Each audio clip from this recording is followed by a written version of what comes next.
Blindside starts now. I don't know what we're gonna do when Survivor comes back around in the spring and the summer, because this fire is just fucking brutal. we're gonna have to figure out another visual piece for the summer season of Survivor. Welcome back. Nah, not house guests. Damn it.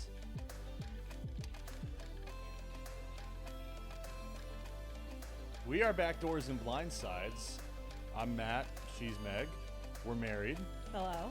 How about that intro? It's true. New intro for, I guess, the finale of our Big Brother recap and the Real start of our Survivor fancy. recap. Ooh. I'd like to thank a close personal friend of the show, Julie Chen Moonves, Yep. host of Big Brother, CBS royalty, for lending her vocal talents to our show. Introduction, shout out. Yeah, And she had a promo that she literally said Backdoors and Blindsides on, and I almost shit my pants watching. No, she came into the booth. And That's right. That's, yeah, I'm misremembering. She came into the booth. Yeah. And actually, she came over here. Yeah, she was into sitting our right living room there on the studio, couch. And where, she yeah. cut a promo. Yeah. She said a bunch of other horrible things that, no, I'm kidding. Yeah, so this is our Survivor 49 recap. We are on week 4, episode 4, Go Kick Rocks, Bro. If you are new to the show, we're a competition reality TV podcast. Started with Big Brother. We have a whole backlog of Big Brother 27 on our YouTube channel, on our wherever you can get your podcasts, and we are deep at this point into Survivor 49. If you missed our last episode, we cover episodes 1, 2, and 3 of Survivor 49. Big triple. It's a long one. We are never doing a 3-hour episode again. That's a fucking promise. But We were a little behind, and life and whatnot, and so we kind of just had to do it all at once and play a game of catch up. we appreciate people sticking around for Survivor, or if you're new because you're a Survivor fan, welcome, and check out Big Brother as well as the rest of our content. Where we left off last week with I guess the end of the Kele Tribe as we knew it, right? Jeremiah goes home. Kele Tribe has lost yet again. They, being Alex and Sophie with an I, are back on Kele Beach, kind of celebrating. Like, they kind of know that something's coming afterwards. Like, they know most likely Jeff will not make them compete on a team of 2. So they probably have some idea that a merge or a tribe switch is coming.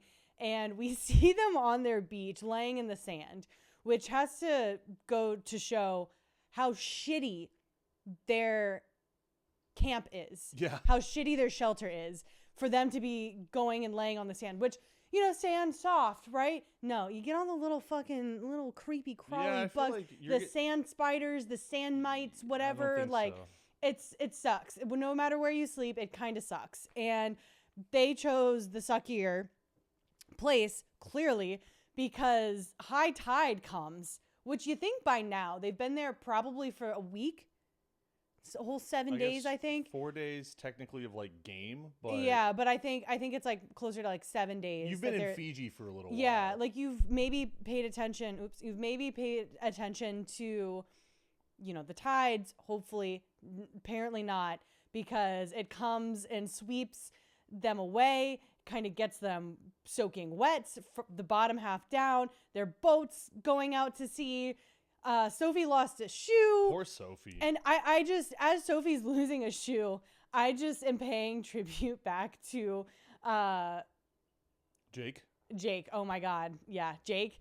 The shoe bandit. Yeah, the shoe bandit lives on. The spirit of the shoe bandit carries on. The ocean giveth and then it taketh. So much of a bummer that happened after he left. Also, how long was he going to be able to keep that up? I don't know. Right? When you whittle it down to, if it was him, say it was his final 3, right? It was him, Alex, and Sophie. Is he going to start fucking with their shoes now, too?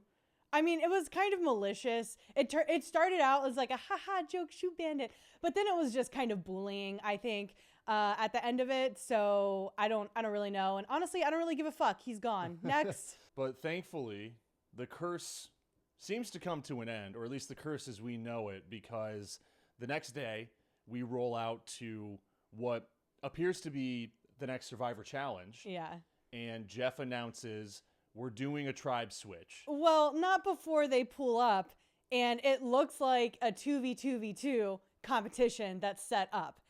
And they are just doing the Kele Tribe so dirty. And Jeff specifically, too. Like, he's out there being like, you know, Alex and Sophie are thinking they're about to fight for their lives again against two well-fed, more well-rested, winning tribes. Happy people. People who look like they're having fun on Survivor. You have Hina coming in doing their little Hina chant.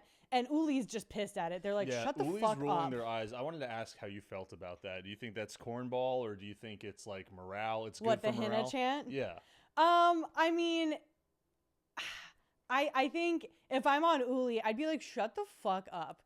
Like, we're all in the same position, especially because Uli's also winning repetitively with Hina. Sure. Like, they're kind of on the same general playing field, right? Especially if I'm Kele, I would be like, shut up. Like, you're rubbing our nose in the dirt. Please stop. But if I'm on Hina, I'm also probably annoyed. Well, what's interesting is later, once the tribes switch, right, we get two tribes as a result of this. I think it was Savannah, or maybe it was a different player. Someone kind of calls back to the Hina chants and uses that to vilify the existing Hina members of their tribe, basically saying, like, fuck your Hina strong shit. We're here to work together now, and if you're not working with me, you're out. And she like directly calls back to that. So it's interesting to see that be used against them so quickly. And I think maybe like it wouldn't be so fresh if they didn't switch tribes until way later on in the season. Yeah. So you get Jeff handing out the merge or the tribe switch buffs. And for the love of God, can Kele please be first with something? Can you believe that they left them with the last pick? I was so upset for them. I was like, at least let them have the first pick. Let them choose from the sea of covered buffs. Let them have a chance of maybe, you know, owning their own fate in a way. But no, he starts with Uli and then Hina, and then Alex and Sophie from Kele get the leftover buffs. And I'm like, Survivor, come on. They've just been through one of the worst sequences of losses. Again, I wouldn't say in Survivor history, because we've seen this season time and time again in the new era of Survivor, which I talked about in our last episode, more specifically towards the end of episode 3 of Survivor, that specific portion of it. And they've come off this terrible losing streak. They get in, they think they're going to be competing 2v2v2, and then they get the last buff. Can they get something? Can the two of these people, Alex and Sophie, can they please get a little something? No.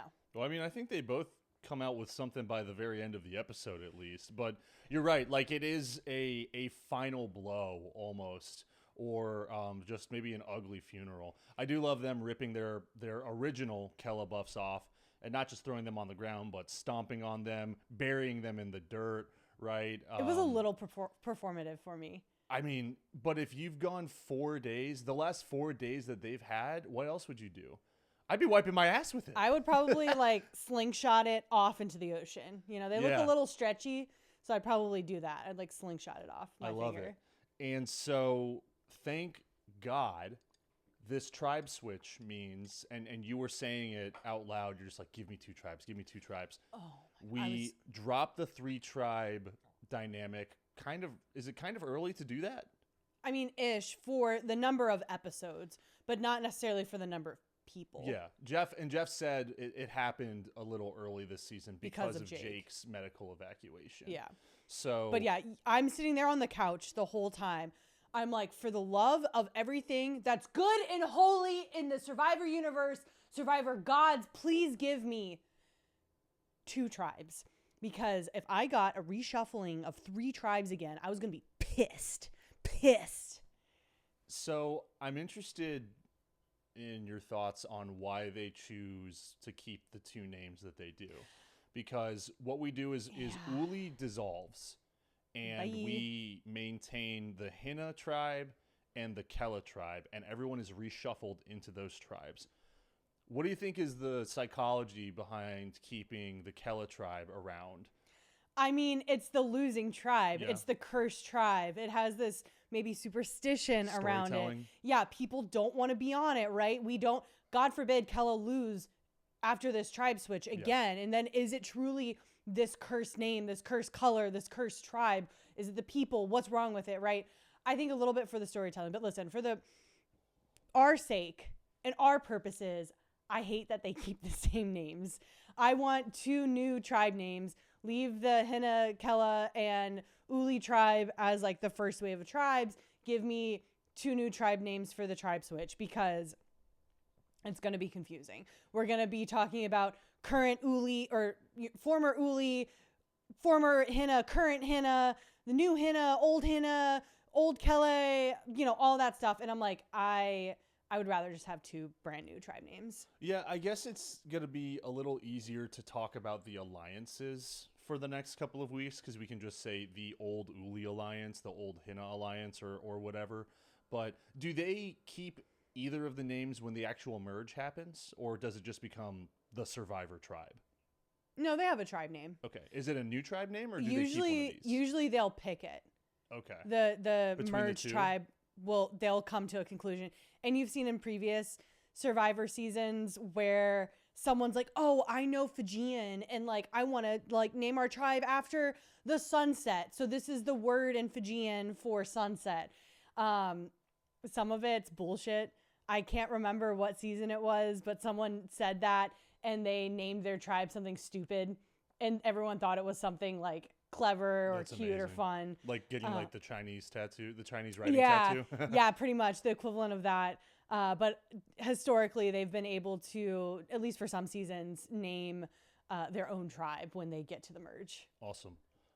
So we finally get the end of whatever this. Well, honestly, what it is like the show, I think, begins now. Because now we're finally meeting all of these other players. We've spent so much time on the Kele Beach that we don't really know anything about what's going on. Mainly, like, the original Hina tribe is, I think, where we got the least amount of screen time. And do you want to go through the new tribes that we get out of this? Let's go through it. So, on New Hina, we have Savannah, Rizzo, Nate, and Juwan, all former Ulis. And then we have Sophie, is a former Kele, which she is maybe in the middle of this somehow, initially from, the first look. And then you have Matt and Jason, who are former Hina. So they retain their same colors. They go back to their same beach. They're the incumbent Hina tribe members. Incumbent Hina, yes. And then we have the new Kele tribe, and that would be Christina, former Hina, Steven, and he says at one point Steven with a V.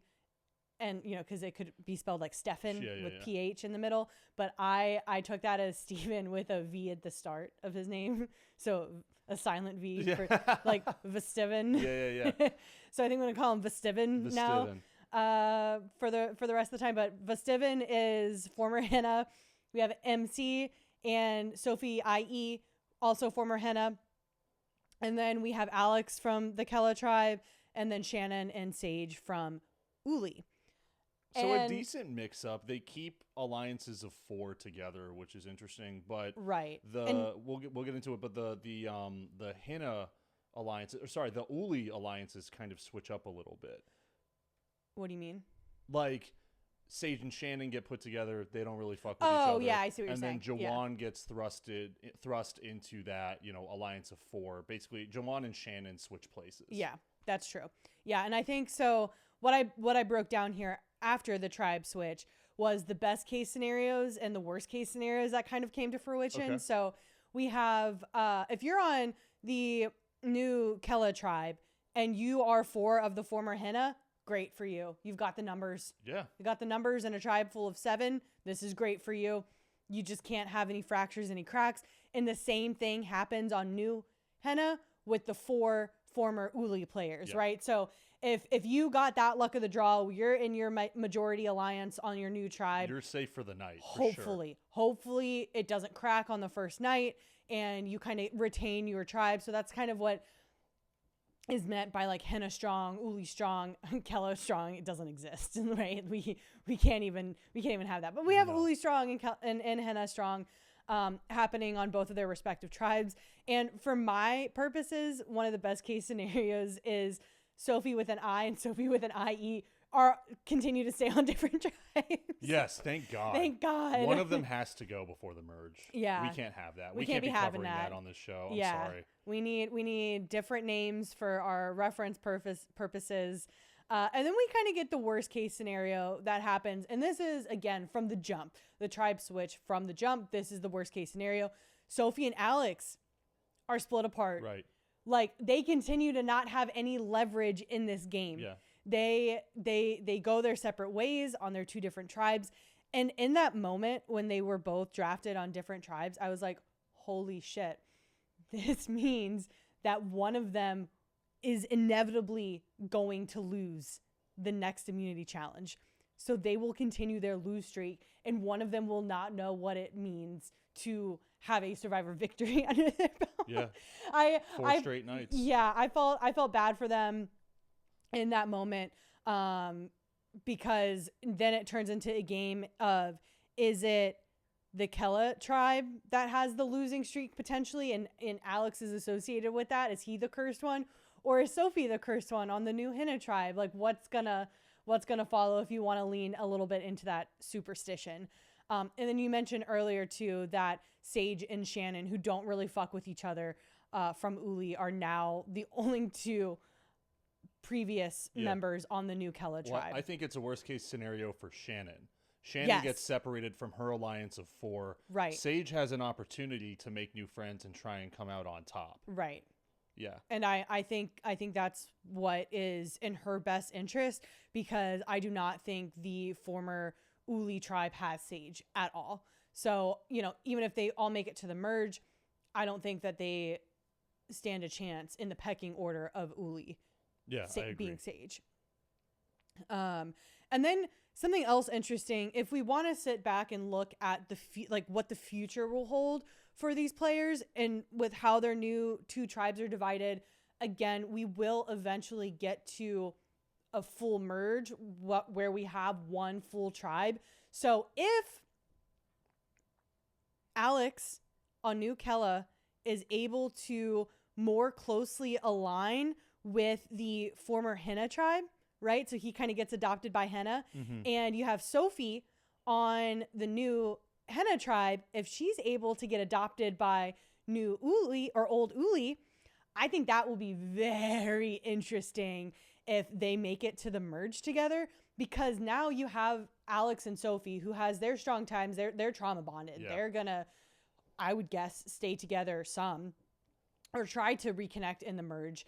But then you have, their ties to their old or their newer alliances with Hina and Uli respectively. So it could be very interesting. They could really be in a power swing position come the merge. So I'm interested to see them both continue to live and survive throughout the next few episodes until they get to the merge, because I want to see what they do when they reconvene together. And yeah, maybe it is this underdog story coming back for them.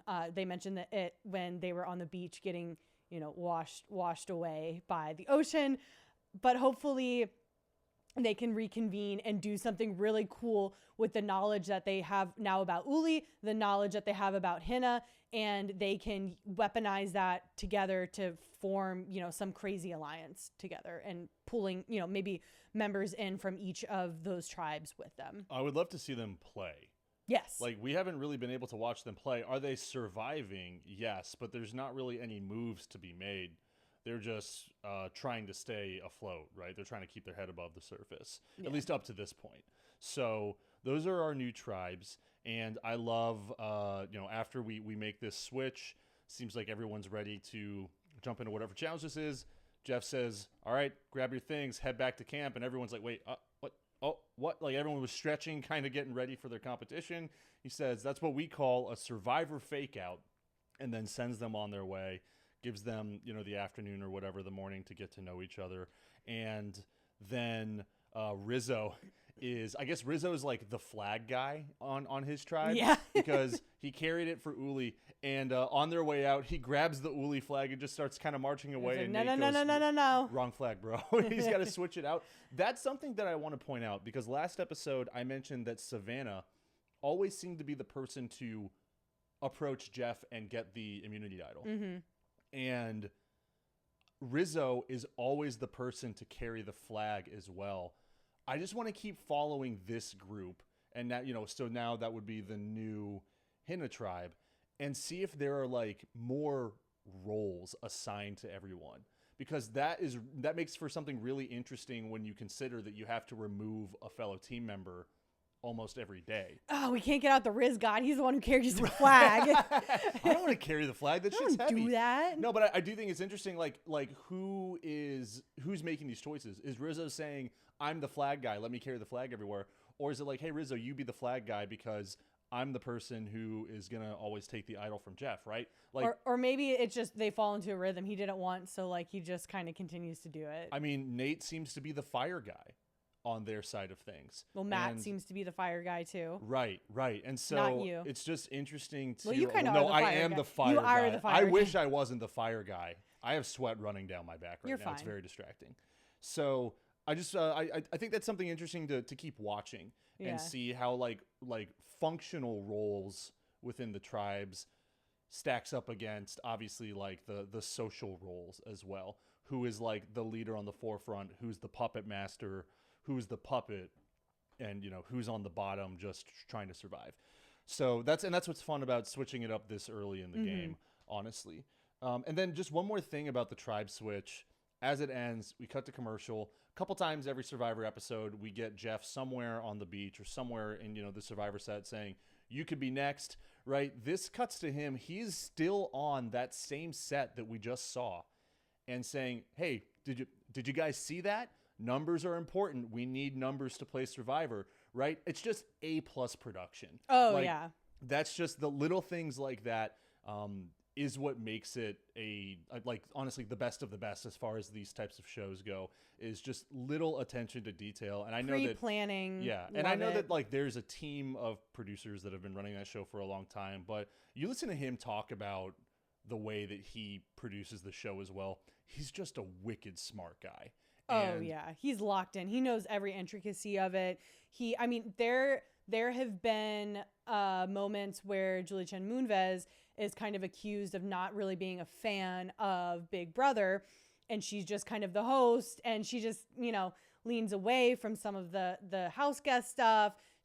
There's rumors that she doesn't actually watch it, and she's not really involved in it outside of her duties of coming to host, where I think Jeff just embodies everything that Survivor is. I mean, he's out there in his like fishing dad shirt yeah. all the time. He's getting rained on if it's a challenge where they have bad weather. He's like living and breathing Survivor because he's shooting on location, right? So maybe it's a little more personal for him, but he is Survivor. Jeff Probst is Survivor. Yeah, it's like it's his show. Right. And I love that. I love that the host like takes ownership of the show. I know like TJ really kind of embodies that on the challenge as well. And I just it is something that really puts it over the top. Alan Cummings too on Traders, and like the show is only as good as its hosts. Honestly, Really? I You think think? so. Yeah. Well, like just look at it, and like Big Brother, maybe that's like a bit of a stretch. Julie is poised and elegant and beautiful, and I think that she's an interesting interviewer when she gets them out for the exit show and stuff like that. Everyone like has their strengths. I like it when she yells at the house guests. Yes, house She's like, guests. We need an answer now. Straighten up. Yeah. But Jeff just has that charisma that I don't think anyone else like on that side of things can really bring. He made a dick joke last season, and Love that. really, I loved him before, but I loved him especially more after that. I think he said something like they had to like drop like these balls down from like an overhead compartment or something, and he said, "Such is life, when your balls drop, you get to advance to the next stage," or something like that. And I had to rewind it like 4 times. I was like, there's no way that Jeff Probst just made a dick joke in the middle of a challenge. Because he's and not he sure edgy. did. Like, No. TJ's kind of edgy. And Alan Cumming, like, incredibly witty, right? Yeah. On Traitors. But Probst is very, like, he's kind of family guy. This is a family show, right? He's, like, very professional about it. Yeah. And, like, still super charismatic, but yeah, super professional. So when he has those moments, I mean, it is nice, right? It's like when Julie had the line about being Will's lemon drop. Yeah. Like, some of these hosts don't have that, like, presented edge to them. And so it's cool when we have these, brief moments throughout the season. And like, I know that there was a huge reaction when Jeff started kind of tearing up on the beach last season. Yeah. When Eva was sharing about her autism, right? And I remember you turning to me and just being like, Jeff is crying on Survivor right now. That doesn't happen. No. So just an interesting guy. They were cooking for an Emmy. The Kele Tribe retreats to the cursed beach, right? And it just looks like shit. They don't have a shelter. They don't have a fire. There's like, I think we saw a shot of like underwear hanging from a tree. Yeah. Like really like kind of something out of like a movie set instead of real people living in this area. And Alex is like immediately sheepish about it. And then I think we go right into this group prayer type thing, which has been happening over at the Uli camp previously. Interesting. I wonder why that is. Because Shannon is very in touch with her spiritual side. It's been a big part of her persona on the show thus far. We haven't really seen it. What I want to see is how it comes into her game. Like, something that was interesting about Jeremiah is that Jeremiah, and I don't think we ever talked about this, Jeremiah was citing astrology a lot in like how he wants to play with Alex and Sophie. A Taurus has never won. A Taurus is not looking like it's winning either this season. And he said. I think that's whether you like believe in that shit or not. Like, I think that's interesting, right? Because it's just like a different approach to the game. And so if she's really into this, like in touch with nature and her faith and just spirituality, I want to see how that comes into her actual like social gameplay and how she's making decisions in her tribe. It seems like she's leveraging it, which I find interesting. Yeah. I think there's a difference between being your authentic self and difference between leveraging something in order for people to be more comfortable around you and to open up with you and to use it as a talking point. And I think because Shannon is a little strategic as well, I can't really tell where the authenticity starts and stops and like the strategy stops and starts. I mean, for her, I would guess in any interview that she's in, she's like, oh, that's my authentic self. Like, that's just who I am. Like, nothing was, right? Because you don't want to be perceived as like using your religion or your spirituality for, gaining something in this world or on Survivor. But I think Sage kind of calls this out, right? Yeah. She says, quote, Shannon is laying on her spirituality and faith talk. She's coming off as performative. That was what Sage said. And I agree. And she's the one who has the best insight into that because they came over from a different tribe together. Where we saw Shannon, like, I want to say a prayer over this crab that you guys are about to cook. We want to do morning meditation, whatever it may be. And everyone seems to kind of roll with it. Well, I mean, do I meditate in the morning? No. I would fucking love if I could do that, but my brain just spirals and keeps going. And maybe that's nice on Survivor to have that, group moment, right? We're on a tribe that hasn't lost any. It feels nice and comforting, what have you. It's probably good to have some form of routine, honestly. Right. But if I am sitting there like, the fuck is with all this meditation bullshit? I don't want to do this. This is stupid. I don't like this. I would never do this at home. Like, I don't want to do it here. But guess what? You kind of got to swallow that and go do it. Yeah, and that's where we cut to Alex sitting on the beach with his new tribe members. Like one eye open. Everyone else is kind of buying into it. They have their eyes closed. They're participating in, they're following her guidance, right? As like the leader of this exercise or whatever it is. He starts looking down the row, seeing if anyone else has their eyes open. He's kind of waiting for like a get a load of this person moment. And it's a little, I think it's a little dicey to do that in that moment, because if Shannon Someone opens her catches eyes, you, yeah. you're going to be on the outs. And like, dude, you're already on the outs. So I think you have to just conform in that situation. But that's play the along. thing, right? But that's like, also what I think gets under Sage's skin. right. She Are, sees that are happen. people doing it to appease Shannon? And because the rest of their tribe's doing it, so they don't want to be someone who sticks out like a sore thumb and is going against the tribe in any way, right? Like, someone could use that little piece of information, like, Shannon, I saw Alex open his eyes during your meditation, and it seemed like he was kind of mocking you. So, like, I don't think he fucks with us. So, like, we can't fuck with him. He's got to go, right? Any little thing can be exacerbated and blown up and used, or at least used as like a little seed that people are planting, and it could be watered and grown into something way crazier and way blown out of proportion, because people are looking for anything to get you out. And so I do think it comes off as a little performative, or a little too much, or even just a little too much in other people's faces in a certain degree, where maybe that isn't your speed, that isn't your vibe, but you're kind of having to like placate her in order to make sure you're okay. But here's the thing, is it's not winning over the entire tribe. I think she might have the majority in on it, but Steven is the other member of the new Kele tribe that really isn't fooling around with this. He says, like, I don't trust her guru spiritualistic approach. Well, to he says this. he Like, says Shannon is a shark in a spiritual guru's body. The Steven said that. That's pretty good. Yeah. That's pretty good. Right. Yeah. But I think if that is true, then peeking over a little bit to the new Hina tribe, I think that means Sophie is a wolf in like this down to earth girl next door's body. Yeah.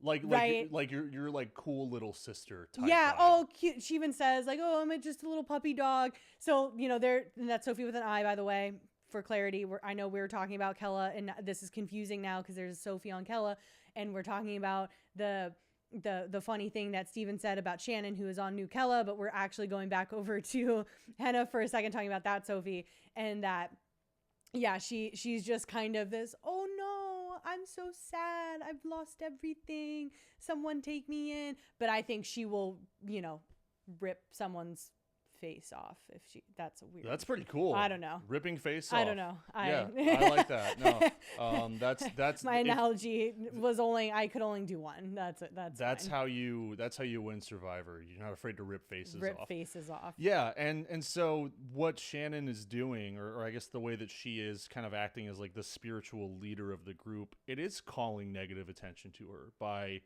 almost half of the team, right? So we have Alex, we have Sage, and we have Steven not really jamming with it. Well, and I would love to see them have a chance to get together and like talk about it, because that's a way that Alex can finally start playing the game. I'd be interested to know if the group meditation, how it actually started. And I can't remember if they showed it or not. If Shannon is out there on the beach humming and eyeing and oming or whatever the fuck by herself, and someone approached her, is like, hey, I'm interested in that. Like, would you, like, could I do it with you?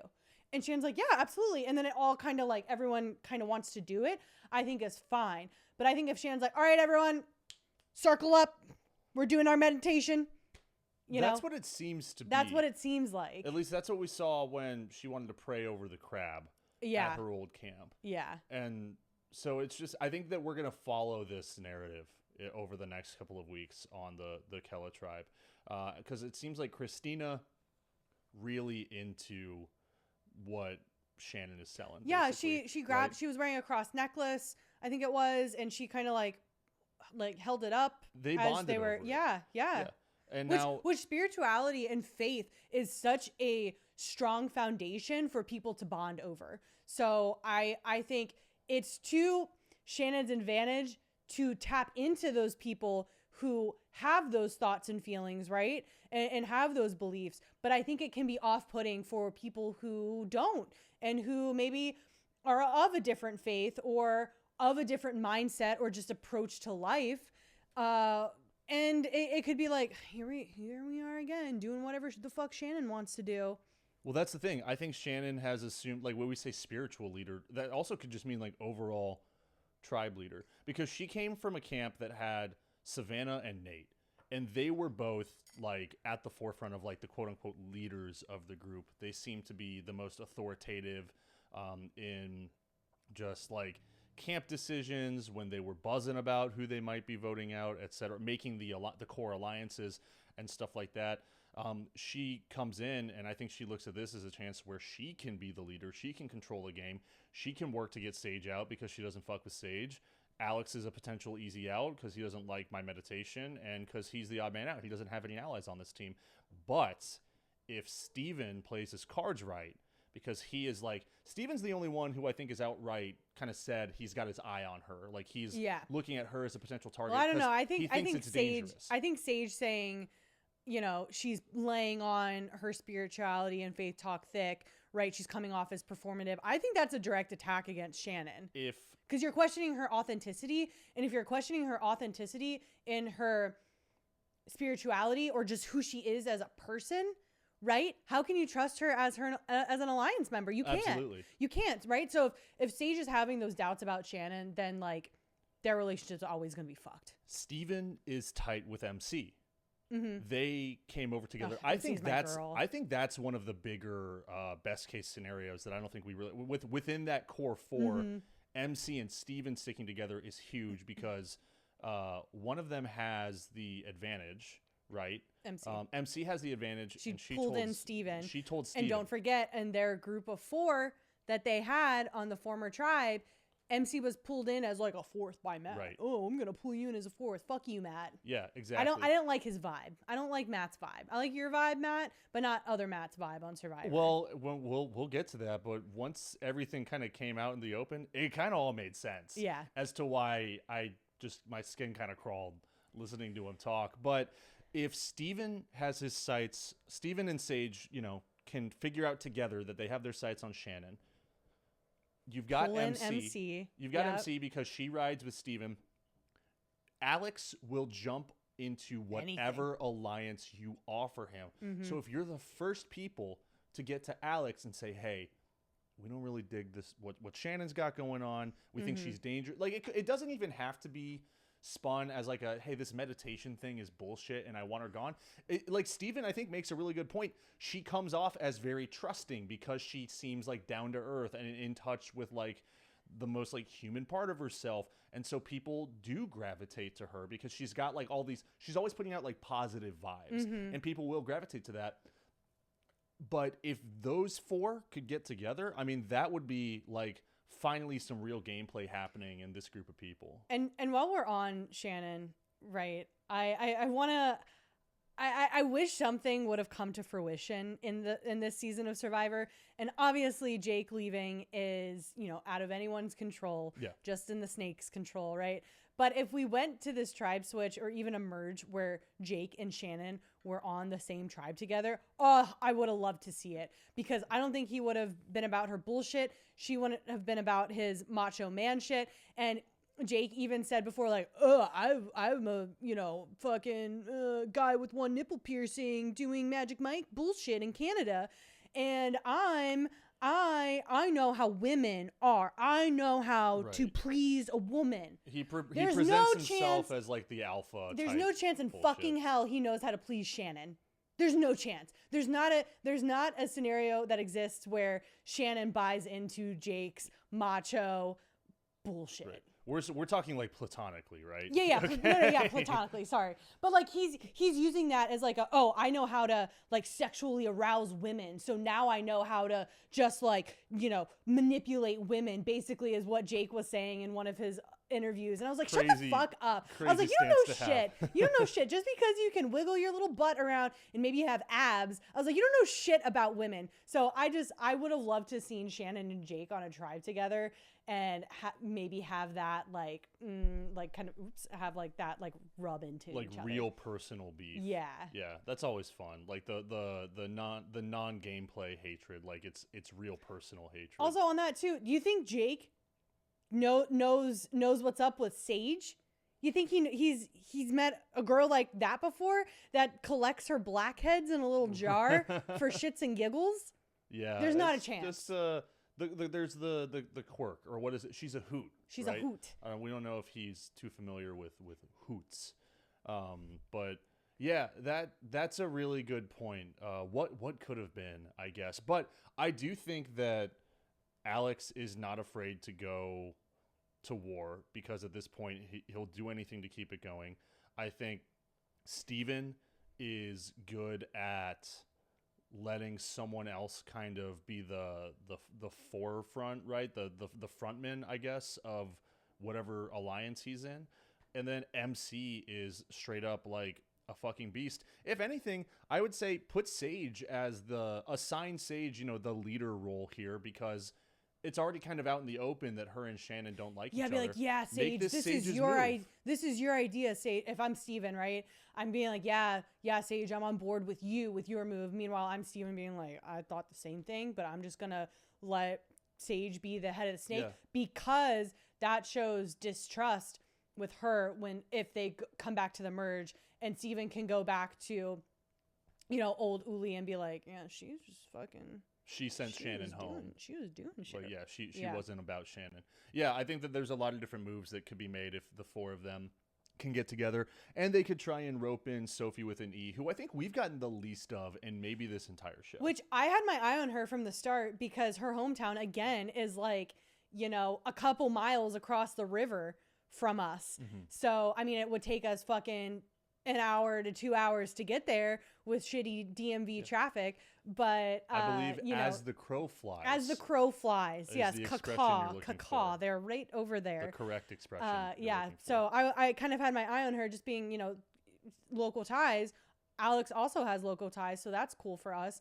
But let's just jump right over into the immunity challenge. Right. We'll come back to the Hina Tribe when we talk about like leading up to tribal and stuff like that. Yeah. So we get to the immunity challenge. Jeff puts away one of the statues. Yay, female empowerment. We kept the lady mermaid lady ma'am person. Yeah. She's still there. Totally cool. I wish that she also had a trident though. That's true. The trident was sick. But bye to the Neptune looking guy.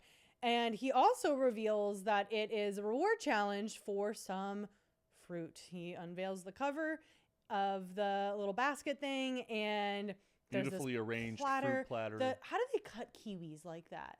Oh, fine, They're like, it's like halved, but it's like jagged a little bit, and it looks very aesthetically pleasing. I can't cut kiwi at all without it looking like a fucking mangled hexagon, because you got to peel all the fur off. Yeah. And then by then it's like it's already half gone anyways. I don't really fuck with kiwi for that reason. Yeah. Anything that is that hard to get into, I'm kind of good. But it's soft. I wouldn't say it's hard. Like, I think something like a pomegranate is hard to get into. Anything that I have to take a peel or two to enjoy is like not really. I mean, if you like something a little hairy, you could just bite right into it. I guess so. Do people do that? I don't know. Can you eat the skin? You're probably a sociopath. I feel like that would bust you up pretty bad if you ate the skin. That's a way to get removed for constipation. If you eat the skins of the kiwi, just like Bruce. Yeah, don't do that. I don't know what the consequences are. I can't believe. Well, then great segue talking about Sophie with an E. Yeah. I can't believe her behavior as this reward comes out. And I don't know if we get a really good look at her as they announce the reward, but Jeff calls her out immediately. It was kind of a Survivor faux pas. She basically she was standing there like, I don't want fruit. I want, you're doing the mouth thing again. Am I really? You're mouthing. Fuck. Yeah, you're mouthing the words I'm saying like my grandma. Well, we're quoting a character at this point. I know. She's a person. Oh. It's okay. I am going to call you out when I see it though, because it's very distracting for me, because then I'm like saying the words that you're projecting that I'm going to say. It's mind games that you're playing with me over here. I'm sorry. Anyways, I forgive you. Sophie with an E is basically like, I want carbs. I'm not excited about this fruit basket. This is what I eat when I'm on a diet. I don't want this bullshit, Jeff, is what she basically said. That's crazy.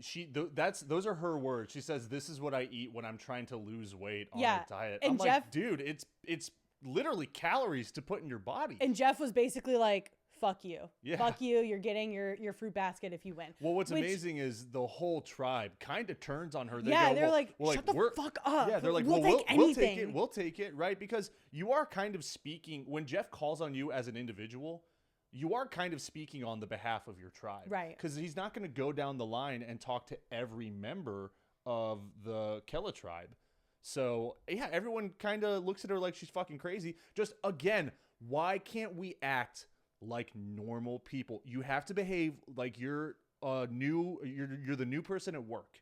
You gotta kind of be on your best behavior until you can figure out everyone else and really get in tight with some people where you can maybe let loose a little bit. Nah, I fuck with it. Figure it out. No, I fuck with it. So would you react that way, or would you speak your mind? I think it was a faux pas that she criticized the reward, right? Because if she wins, then she'll be like kind of this ungrateful winner. Yeah. Right?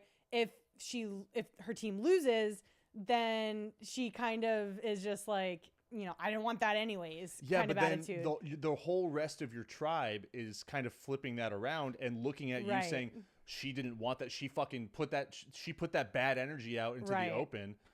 But Fuck I fuck with the sentiment behind it, in that. Oh, sure. Yeah, you want fruit's very sugary. Yeah. So to just have a bunch of sugar and sweetness in your stomach, it might fuck you up a little bit if you haven't eaten in 7 days. Like, I would have probably been like, I want the rice. Give me the cage of chickens. Give me one cheeseburger to split between the 7 of us. Yeah. Or a basket of fries or something like that. So yeah, I'm out there battling the elements. Am I craving a banana? Probably not. I'm probably craving like pad thai or something. I mean, I think even just a couple days in, anything is gonna look great.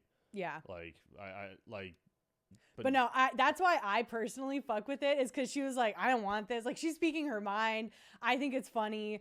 And I don't know if I would do the same. I think I would probably bite my tongue a little bit. And then, but then in my confessional, I probably been like, fuck this fruit basket. Yeah, Where's that's the thing. Save that is such a great point.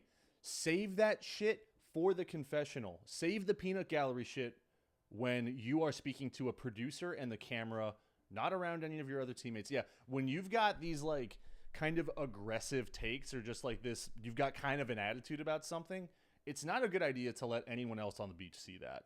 But you literally put on a little act. You have an opportunity to go to a beautiful cove or a cliff or a spot in the fucking jungle and let it all out. I don't know why people can't save it for that.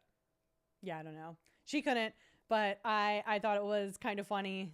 Jeff clearly did not, and neither did the rest of the survivors. So we get into the immunity challenge, and it's a classic multi-part, go collect some stuff and then do something at the end with that stuff. Yeah. That's it. That's like an errand type challenge almost. And an errand challenge. They've got to drag boats onto shore. They're like pretty far out there. They're collecting cubes. Yeah, collecting cubes. It is funny because in the demonstration reel, we see people swimming. That would be the Survivor Dream Team. Yes, that's the what Dream they're called. Team. Yeah. Straight up like swimming, trying to get this boat out. And I guess they shot that when it was high tide. A few hours prior. Because this challenge is in low tide, and they're basically just wading through the high-kneeing it through the water. Yeah, through the water. Some people are like basically just pushing in the back with their feet, all of that shit. And they've got good for them. They don't need any extra hardship. Right.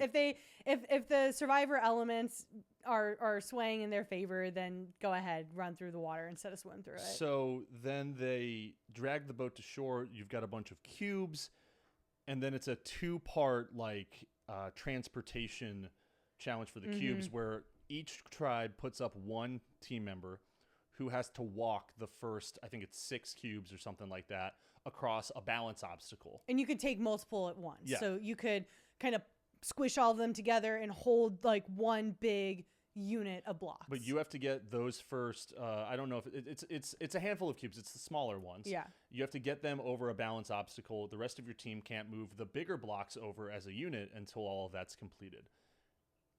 Hina Tribe puts up MC. Which, and, if you're on the Kele puts up Yeah. MC, and then Hina puts up Matt. Yeah, and if I'm on the Hina Tribe and I'm seeing MC being the Kele Tribe's representative, I'm oh fucking goddamn, like fuck, because I know she's gonna crush it. She's been crushing it, right? And I'm concerned for her. I want her to lower her threat level a little bit as we start looking at merge, like a true merge, because that type of person that's flashy, that's has these muscles and the stamina and the endurance and whatever, the balance, they're the targets, because I can't win my own immunity if you're out there being a badass, winning everything. So if I'm Matt, I'm like, God damn it. But again, a leader being, again, a bad leader in my mind, right? Everyone was looking at Matt as this leadership kind of guy because he can do the fire or whatever. But again, we go back to what makes a good leader. A good leader is not someone who thinks they're better than everyone else and they're the loudest and the strongest and the whatever. No, a good leader can sit back, evaluate the whole scenario and be like, you know what? Maybe I'm not good with balancing. Who is? Let's put that person up. And it doesn't seem that was the case. He was probably in there like, oh no, I got this. I'm a man. I sling baggage. I have dreads. I can do this. Let me take the solo challenge. Yeah. Just like always assuming that you are the most capable to do a solo challenge, whatever it may be. Yeah. So yeah, we also saw that with the Journey challenge that Jawan ended up winning, etc. So Matt shits the bed. Absolutely MC shits it. crosses the obstacle. Shit like, all over the first balance try, beam from Matt. And just and Matt can't get across the obstacle without falling off, without dropping a block, whatever it is. He keeps losing his balance. Yeah. And pretty soon the Kele Tribe has an enormous head start, because the second part of this like transportation leg of the challenge is that the rest of the team has essentially like a hammock, and they hold it on either side with rope, and they've got to carry this across. They're all moving at once across the same balance obstacle. It's a lot more communication. It's a lot more teamwork, but they're already moving on this, and Matt hasn't even gotten his first stack of cubes against the obstacle. So it's already looking like, all right, you are the reason that they're going to lose this challenge. Now, ultimately, I don't think that's the case, because once he finally figures it out and Hina catches up, they manage to get all of their blocks across the obstacle. It turns into this neck and neck problem solving challenge where both teams are trying to figure out what to do. Yeah. Where you have to, the cubes vary in size. You have to stack all of them up in order of size. And this thing is well over the height of two people on top of each other. Yeah. And you're watching and you're like, how are either of them going to figure this out? And like the Hina Tribe is putting Rizzo on Nate's, the two tallest guys, right? They're putting Rizzo on Nate's shoulders, and like Rizzo can't reach. And then on the Kele Tribe, like we're having Alex put people on his shoulders, and then Alex is getting on other people's shoulders. We're trying to hold on to the person that's going up. We're trying to hold their leg, or you don't want to give fall them forward and knock it hands down. to stabilize. It becomes so fun to watch and so intense. Well, they're having to change their strategy after each block is added. So it's like, okay, well, that strategy is not going to work because I can't reach now. So, and I'm just sitting here begging. I'm like, please, people, stop doing one block at a time. Stack them and then hold the base and then try to put the base up. But easier said than done. That's why I will not be on Survivor. So we keep watching and we're like, how is anyone going to get this high? Is this going to end in a draw or whatever? And then all of a sudden, MC, who for a while was putting people on her shoulders, gets on top of, I think it was Alex or maybe it was Steven, but MC gets up She's like, and nah, somehow, I got this. Somehow she becomes a full foot taller as she is reaching up and nails that stack. And it's honestly, she's been killing it the whole season. It's the most impressive thing she's done yet. I don't think there's anything she can't do. I am over the moon with MC as a player. I'm so happy she's there. I love being this excited about a player, but I'm also super fearful. I'm like, please don't break my little Survivor heart. Well, and they're safe, right? She wins immunity for the Kele Tribe first time in the season. Finally. Alex gets his first challenge win of the season. Congratulations. So it's not Kele that was cursed. It was Sophie. It was Sophie. It's Sophie's fault. Yeah, that. See, that would be fun to watch. Is like, where does the curse follow? Does it stay? Is it on the beach? Is it a person? Is it the tribe name? Looks like it's a person right now after this loss. We'll keep following that. And Kele gets to they win the fruit basket. They get their immunity. Hina loses their flint. I hate that. What the hell? I'm so tired of the Survivor production handicapping contestants and tribes with the flint removal. I think fuck the opening where you have to battle for your pot and machete and flint. They're already out there with fucking nothing. The clothes on their back and the water well. That's their amenities. Let them have these things. And you could argue that that's part of why Kele was so fucked over from the start, is they never had shelter. They never had food. So they're going to keep losing. Yeah. I mean, and now, like, there were obviously other things at play. They weren't a good match for each other. There was, like, a leadership struggle. There was miscommunication, whatever it may be. But also, like, if you're just looking at data, you look at what team lost every challenge. What team also had none of their resources. It lines up exactly. It's a parallel single one line. So, yeah, I don't like this. I don't like this part of Survivor. I think they should be able to keep their flint. Hopefully in the new era of Survivor, we stop fucking around with that. So we get back to the Hina Beach, and it's immediately launched into the hunt for the idol. Yeah. Right? Because Rizzo found the Beware advantage, and he could only activate it, or it would only be activated once his tribe lost. And this is another instance of Savannah calling the shots. And I think she absolutely makes the right call here. She grabs Nate and Juwan. Let's go get water. And they start kind of like buzzing about game. And she's like, no, guys, shut up. We need to dig and find that advantage for Rizzo right now. And like, they acknowledge that they're doing it without him, but not to deceive him. Just Rizzo's back at the beach, at the camp, watching the other two. Well, we need to grind here. Also, Rizzo discloses to Sophie from former Kele that he has this Beware advantage clue. So that's, if I'm Sophie, I'm like, oh, fuck yes. Money, baby. Like, someone's, adopting me into their secrecy, into their group, right? The other Uli, they don't know this. How can we, was it Uli? Yeah. I'm sorry. It was Uli. I'm sorry. See, I'm already like messed with the names. I wish we had two new tribe names. Yeah. And you know, if I'm Sophie, I'm just over the moon with the fact that Rizzo shared this information with me, and now I'm in the know, right? As opposed to the other two people who aren't in the know. And let's finish the advantage, and then I want to talk about Sophie's position in the new tribe before we go any further. So we have all former Uli members digging at the well without Rizzo to help him out. And then back to your point earlier where you said you noticed that Savannah was the person who was constantly taking the immunity statue from Jeff after every win.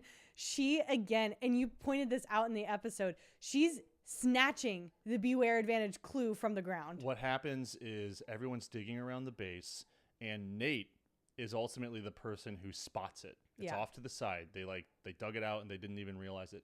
Nate goes, look, that's it. There it is. Reaches forward for it, and Savannah jumps down and kind of snatches it up. She does a little like whoop. And then she opens it and she reads for the camera and everything. And I'm glad that Nate is the person who was kind of opposite her for this, because I think that he seems like a pretty wise guy. Yeah. He, like, socially, I think he's very deliberate in what he says and does. Well, that's a good way to He's the type of phrase person who would save his attitude for the confessionals, or whatever you want to call it.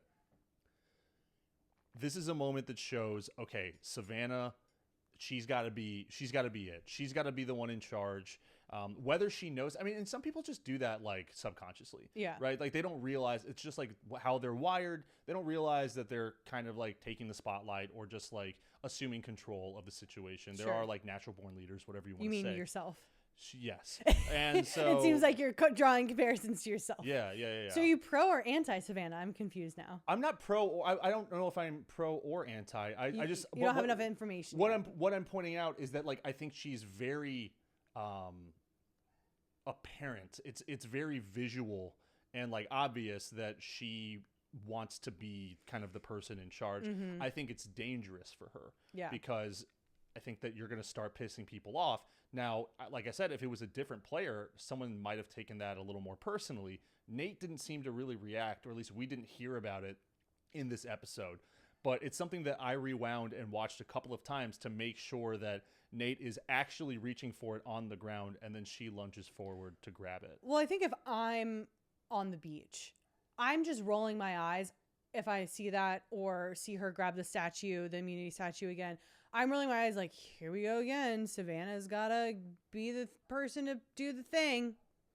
Yeah. You know, got to be in the limelight. That's the thing. Like, eventually people are going to get sick of it. People are going to roll their eyes, especially maybe like the newer tribe members, the Sophie, the Jason, someone who wasn't working with Savannah for the last couple of days going, what's her deal? Well, it starts to become a habit right. and repetitive. And you're like, why? Why is this the way it is? Yeah. So basically, the Uli tribe, former Uli tribe, hand delivers Beware Advantage clue back over to Rizzo. You've got to feel so good about that if you're Rizzo, right? Oh, yeah. You've got to be stoked that your tribe has your faith, has their faith in you, right? Because he kind of said before, like, he isn't so sure of himself sometimes. And he is the younger one of the group, right? And yeah, they go to him, they say, we found this.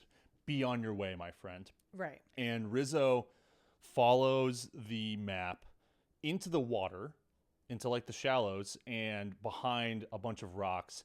And he comes across a submerged treasure chest on the ocean floor, essentially, right? He opens the treasure chest and his idol floats to the top of the water like something out of the coolest treasure hunter movie you've ever, like something out of the fucking Goonies, out cool of as hell. a pirate movie. It's the coolest thing I've ever seen. Can you imagine that happening to you anywhere on a show or not? No. Like you're really living in a movie in that moment. Yeah. And I thought it was so awesome. I think it was one of the most interesting immunity idol reveals that we've had, at least in a long time, right? Usually you're getting someone's hand in a tree hole and ants crawling on it or whatever. But no, this was really cinematic. Yes. I would say. Those types of, production touches are, it's just, it's so pleasing to me. So Rizzo gets his Beware Advantage, or he gets his idol, rather. Right, from the Beware Advantage. Because this is the first time that his tribe had been going to tribal, and he's got that secured. I want to talk about Sophie's place in her new tribe before we really get into like figuring out the votes and stuff like that, because we got a little bit of this before they knew that they were going to tribal, right? So she arrives with her new tribe. Immediately she's telling the camera, it's Hina versus Uli. I'm going to play this. I'm going to play that conflict. I got to figure out where I'm going. Obviously you want to go to where the majority is, 4 versus 2. She locks in with Savannah pretty quickly. They just have they have a lot in common. They have like similar attributes, right? They say like, oh, we're both like short brunettes. They remind each other a lot of friends from back home. Which is just a great, again, like best case scenario. Yeah. You end up randomly paired with someone who just, you remind them of someone. We saw that like in Big Brother last season. Will really took to a couple players that reminded him of his daughters. Right. Or even this season with Alex and Annie. Yeah. Though short-lived, he saw Annie as this, maybe wiser, older woman figure. Like a mentor figure. Yeah. And so he wanted to gravitate towards her.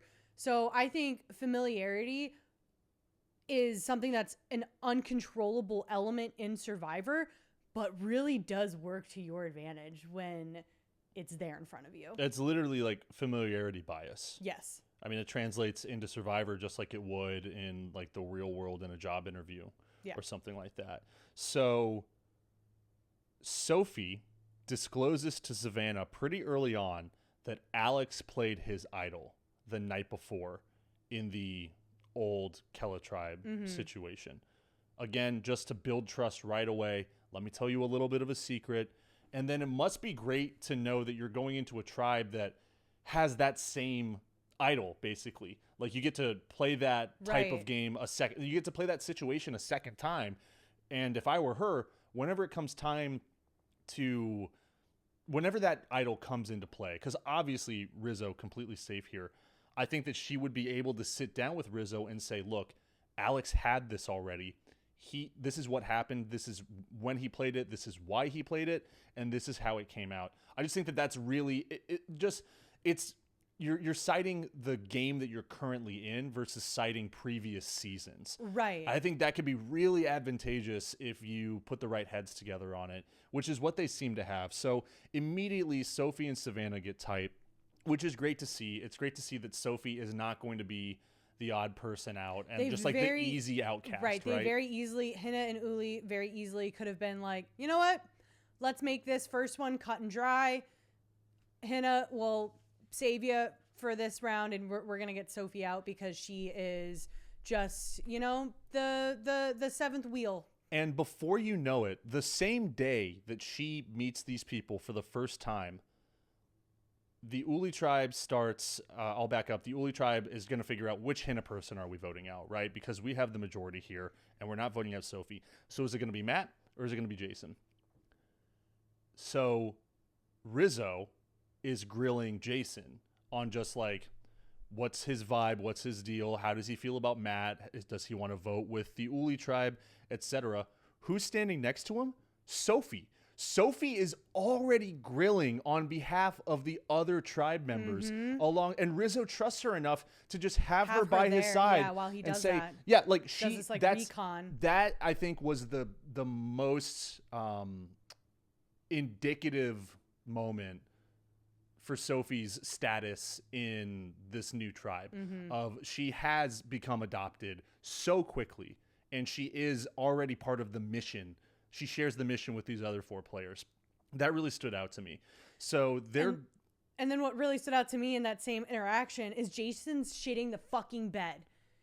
He's basically being like, nah, Hina's strong. And he's dangling around his shot in the dark, being like, I'm just going to play my shot in the dark tonight. So, like, fuck you all. I'm going to play shot in the dark. I'm not going to vote. So you're not going to get my vote. I won't vote against Hina if you're asking me to vote for Matt, if that's what you're doing. And basically telling people like, oh, I'm going to give up my vote tonight to like roll for a chance of safety. And so you can get me out too, potentially, because my vote's not going to matter. Obviously, he didn't do that, and that's not how it shook out. But I was like, dude, you're not really coming to play. Exactly. You're kind of like standing in your own little statue being like, I'm mad of the tribe switch. I'm on the wrong side. I'm going to be Hina strong. Guess what? Hina doesn't fucking exist anymore. Hina is Matt. Yeah. That's who Hina is right now. You don't know if you're going to make it. It's not MC. It's not Steven. It's not any of the other players that you also could have gotten close with. They're on a different planet right now, buddy. You got to look right in front of you. You have to be like, how can I be dynamic? How can I look? You can, in the back of your mind, be like, yeah, I'm going to stay Hina strong, but I'm going to fool all these other people in the meantime. But he goes, no, I'm going to stay Hina strong. And I'm like, shut the fuck up and play with your new tribe members. Rizzo's going around telling everyone else Jason is cagey. Savannah has a chance to talk to him one-on-one, and she goes, yeah, same thing. What are you doing? How are you feeling? Jason is just kind of shutting her down. She then goes to the rest of her, fellow tribe members and says, he won't talk game with me. He's not interested in playing with us. Like, you don't have to align with the decision. Just placate them. But fucking lie. Lie for a day. Entertain them. Lie for a day. And this is this is the most sympathetic that it will ever be for you to lie to your new tribe members. You say, hey, guys, I didn't expect the tribe switch to happen. I lost my biggest allies, and I was very intimidated by you guys. I didn't really know what to do, and I wasn't sure, where Matt stood either. I think that's the only and like, there's still a chance that could fuck you over, But if that is how you want to play, you got to just like fib a little bit. You got to play nice instead of, just sitting there with your arms crossed. Well, I think it really highlights the fact that he is kind of blind to some of the other social and like gameplay things, right? Like you got to be agile. You have to be able to adapt, right? If you're not going to adapt, then you're not going to be long for this game. I'm sorry. And I think this is a symptom of Hina having it so good for the first couple of days, right?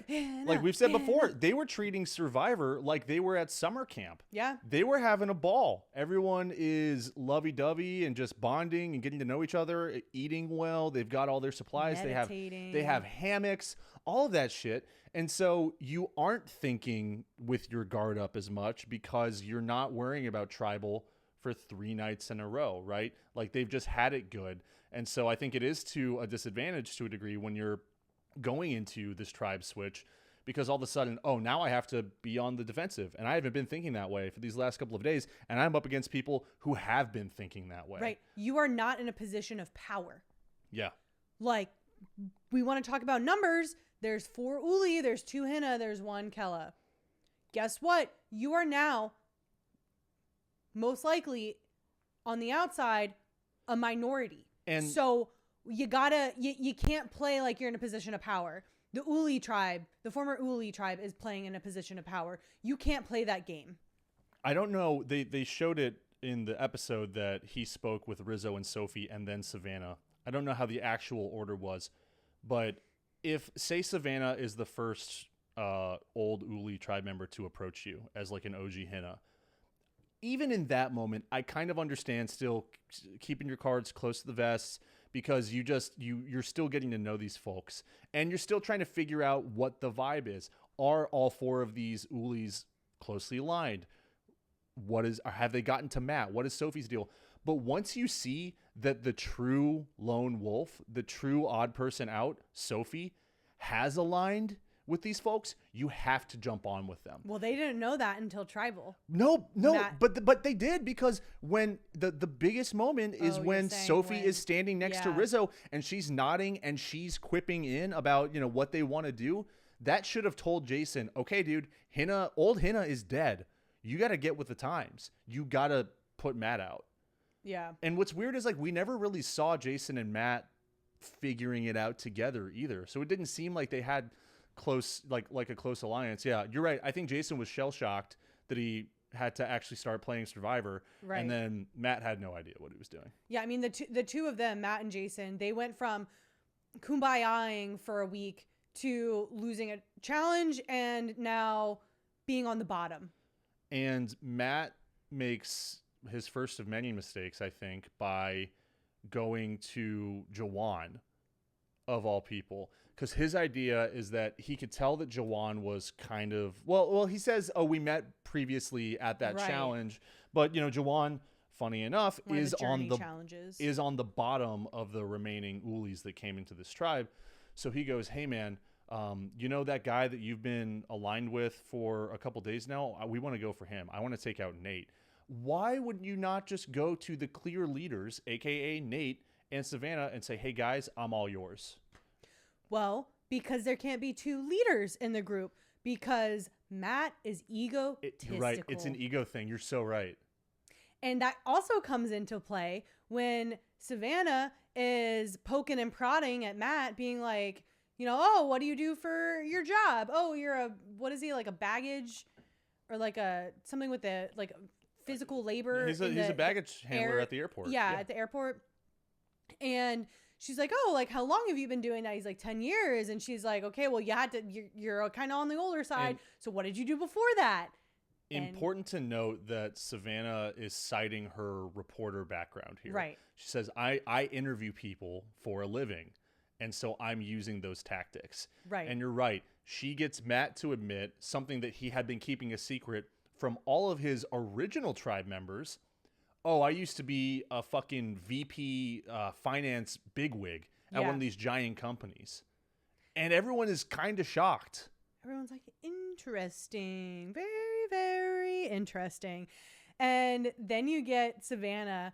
I think it was she's like going around talking to other people. This wasn't even in a confessional. Like she's saying this, you know, as they're scurrying around. She starts playing immediately. Yeah, she's like, okay, great. Thanks for that piece of information. In 5 minutes, you gave me all I need to make sure that you're gone tonight, dude. Yeah.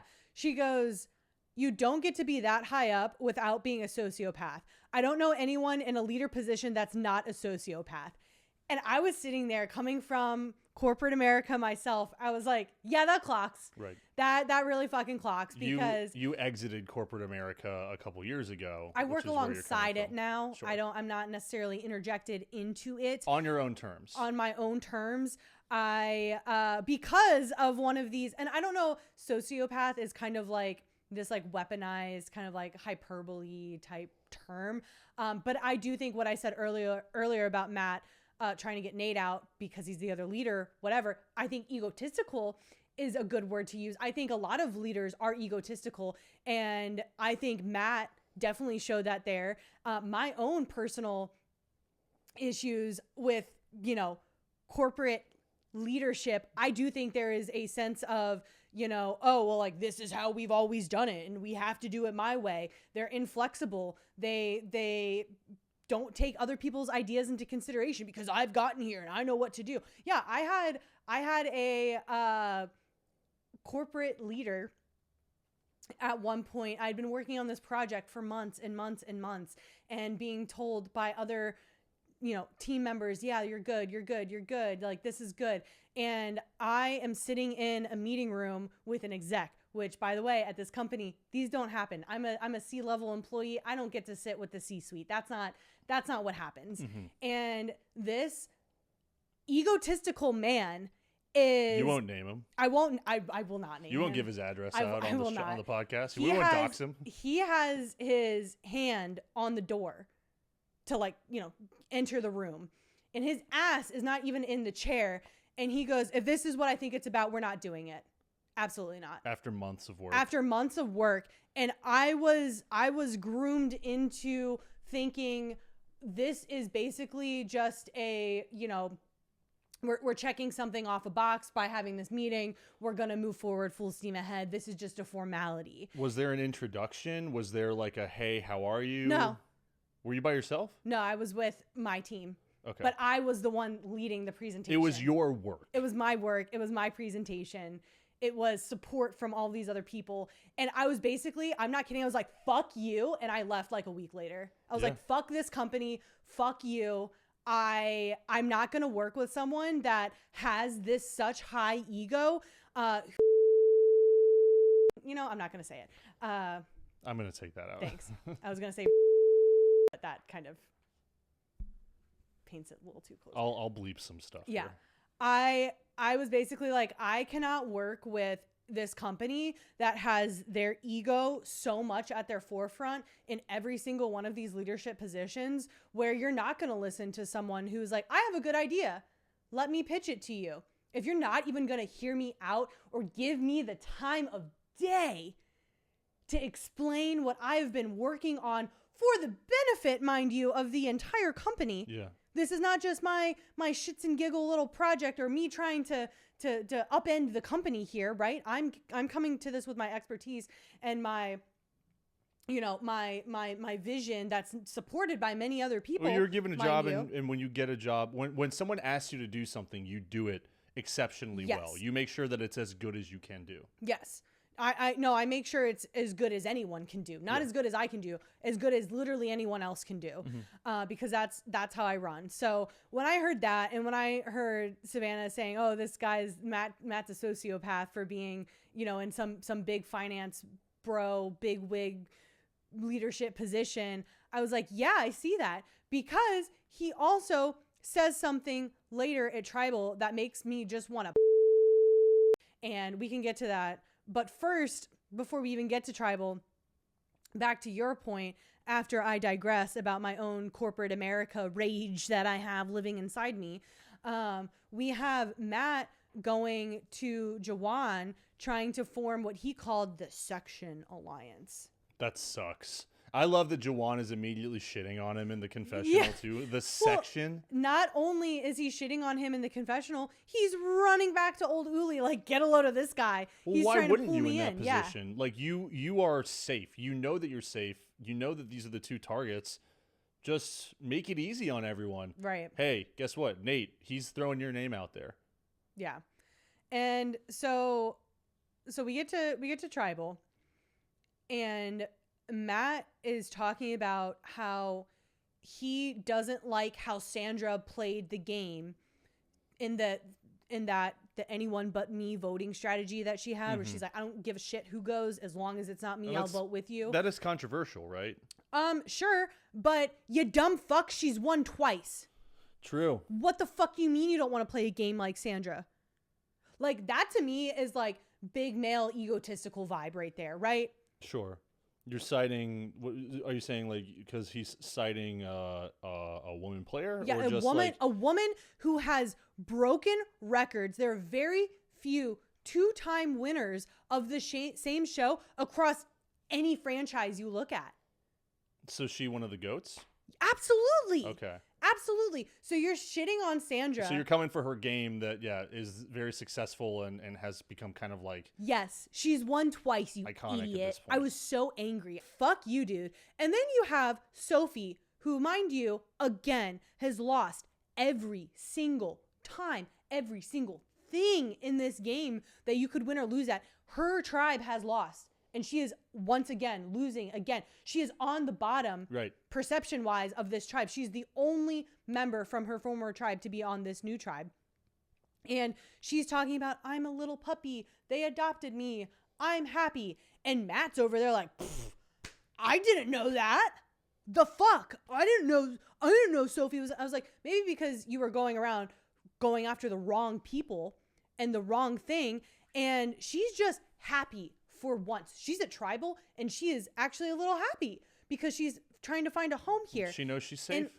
And he's sitting by her. He's like, yeah, good on you. I was like, shut the fuck up. Yeah. Shut the fuck up, Matt. He got real butthurt, real poopy diaper real fast. He did. And I did not fuck with it. I did not fuck with his ego. I did not fuck with his, I think I can make fire. So therefore I am the god on this tribe. There's only one Riz god on this beach and you can't be Matt god.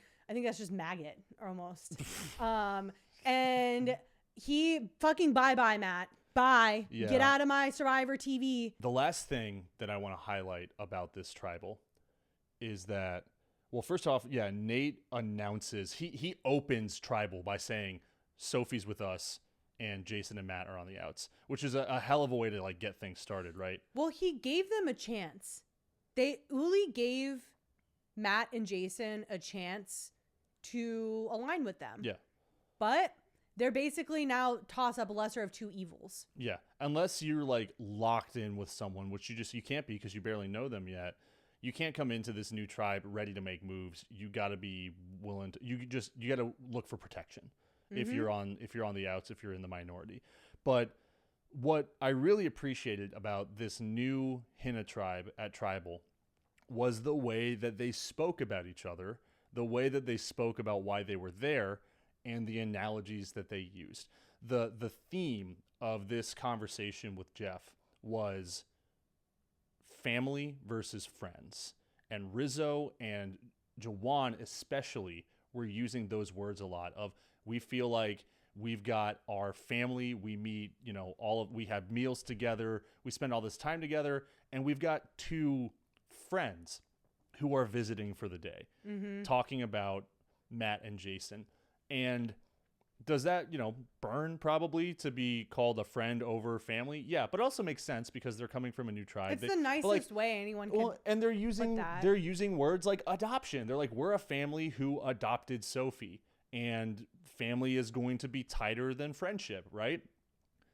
Just compare this to the last three tribals that we had, where we talked about this for a while, how we're kind of dehumanizing the players and we're calling people holes in the hull and big leaky boys. Big leaky boys and shit like that. But yeah, just like kind of turning a person into an object, where it just felt like a much more human way to talk about everything. Well, and it was why?